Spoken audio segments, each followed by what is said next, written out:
selon la première épître de Jean, chapitre 5, verset 11. Et voici ce témoignage, c'est que Dieu nous a donné la vie éternelle. Et cette vie est dans son Fils.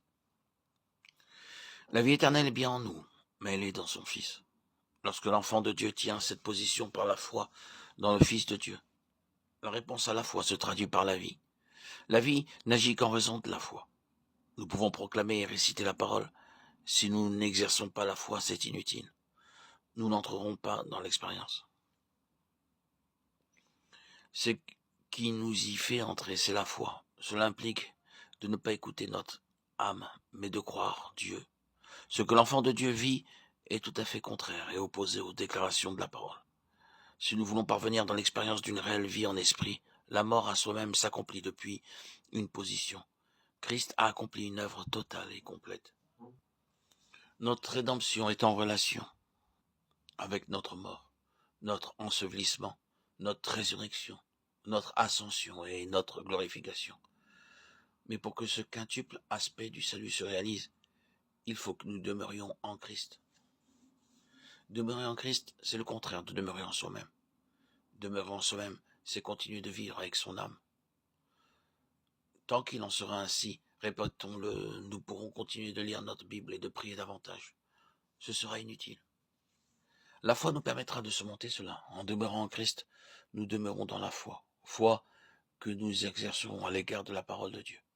Cette foi agira et nous donnera la vie du Seigneur par le Saint-Esprit, fortifiant notre esprit, qui prendra de plus en plus d'ascendant sur notre âme.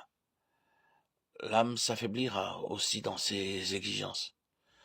Dans la vie d'un enfant de Dieu, qui a accepté de renoncer à lui-même, de porter sa croix, de suivre le Seigneur, le but que poursuit le Saint-Esprit, c'est de produire la séparation. Notre âme nous présentera des aspects négatifs à l'égard de ce que nous déclarons et croyons. Il nous faut tenir coûte que coûte. Si nous écoutons notre âme et lui donnons satisfaction, nous quittons notre position et la vie ne peut plus agir par la foi. L'apôtre Paul le confirme dans l'épître aux Corinthiens, chapitre 2, verset 9. Car en lui habite corporellement toute la plénitude de la divinité. Vous avez tout pleinement en Christ, qui est le chef de toute domination et de toute autorité. C'est en lui que vous avez été circoncis. En Christ ressuscité, nous sommes séparés. L'ancienne création n'existe plus, elle est restée sur la terre, crucifiée et ensevelie. En Christ, la vie naturelle n'existe plus. Au travers de l'œuvre accomplie par le Seigneur Jésus et de la position que nous occupons dans cette œuvre, nous sommes séparés. Le but que le Saint-Esprit poursuit est de réaliser cela. Quand l'âme est effectivement séparée de l'esprit, nous pouvons alors discerner ce qui procède de Dieu, de ce qui procède de nous-mêmes.